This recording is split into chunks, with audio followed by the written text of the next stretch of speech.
Salam bahagia sahabat belajar dimanapun berada. Bertemu lagi dengan saya Isnai Nemuji S dalam pembelajaran nilai-nilai kehidupan dalam cerita pendek untuk mengidentifikasi dan mengaplikasikan pada mata pelajaran Bahasa Indonesia kelas 11. Sebelum kita melanjutkan ke materi, saya ingin bertanya terlebih dahulu kepada sahabat belajar. Yang pertama, pernahkah kalian menonton film atau membaca karya sastra yang mengandung nilai-nilai kebaikan? Yang kedua, berdasarkan pernyataan di atas, apakah judul film atau karya sastra tersebut? Yang ketiga, jelaskan nilai-nilai kebaikan yang kalian dapatkan dari film atau karya sastra tersebut, sehingga kalian bisa mengatakan bahwa film atau karya sastra tersebut layak ditonton atau dibaca. Pertanyaan terakhir, apakah nilai-nilai kebaikan yang kalian dapatkan dari film atau karya sastra tersebut kalian aplikasikan dalam hidup sehari-hari? Untuk menjawab pertanyaan tersebut, silakan simak penjelasan berikut ini. Selain untuk kesenangan membaca karya sastra, seperti membaca cerpen juga bertujuan untuk memperhalus akal budi. Mengapa membaca karya sastra bisa membantu manusia memperkembangkan akal budinya? Simak penjelasan berikut.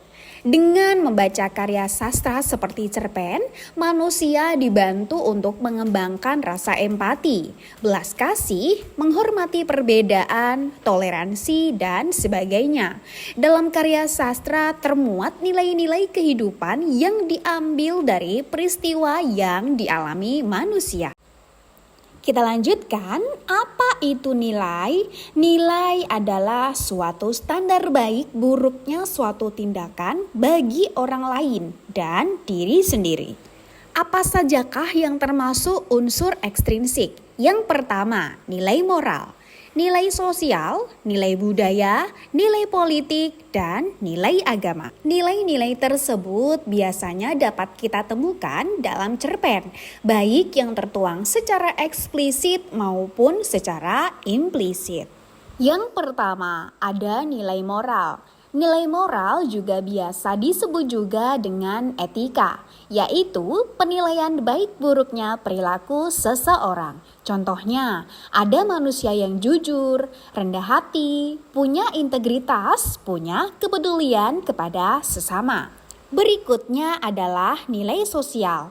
Nilai sosial berkaitan dengan bagaimana seorang manusia menjalin hubungan dengan manusia lain dalam suatu masyarakat. Berikutnya adalah nilai budaya. Nilai budaya berkaitan dengan kebiasaan atau tradisi yang berlangsung di masyarakat, yang mungkin tidak berlaku di masyarakat lain. Budaya tersebut mengikat masyarakat yang ada di dalamnya, dan seharusnya dihormati oleh masyarakat yang tidak ada dalam lingkaran budaya tersebut.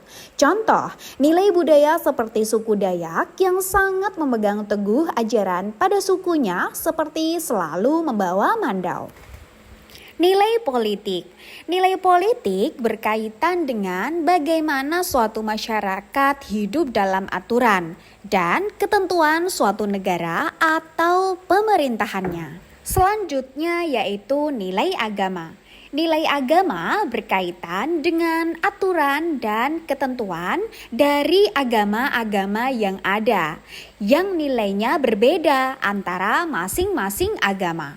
Ketentuan dan aturan tersebut harus dipatuhi oleh para pemeluknya. Berikutnya, silakan kalian baca cerpen berjudul Anak Petani Sawit Sungai Sembilan. Kalau saja Wakil Kepala Sekolah Menengah Kejuruan 4 Kota Dumai, Provinsi Riau itu tak mengabari bahwa ada beasiswa dari Badan Pengelola Dana Perkebunan Kelapa Sawit atau biasa disebut BPDPKS, bisa jadi Sugianto Bobi Hutasoit masih tetap akan berada di kampungnya di kawasan Lubuk Gaung, Kecamatan Sungai Sembilan. Sebab mau kuliah jalur umum, orang tuanya sudah memastikan tak akan mampu. Maklum, abangnya Frans Judika masih butuh biaya untuk menyelesaikan kuliahnya di Stiper Jogja yang masuk lewat jalur umum. Terus adiknya yang nomor 3 juga butuh biaya menyelesaikan SMK-nya. Sementara hidup mereka hanya dari hasil kebun sawit seluas 3 hektar yang hasilnya rata-rata hanya sekitar 2 ton sebulan. Untung saja ayahnya masih berusaha bertani cabai dan emaknya mengutip brondolan kebun orang lain.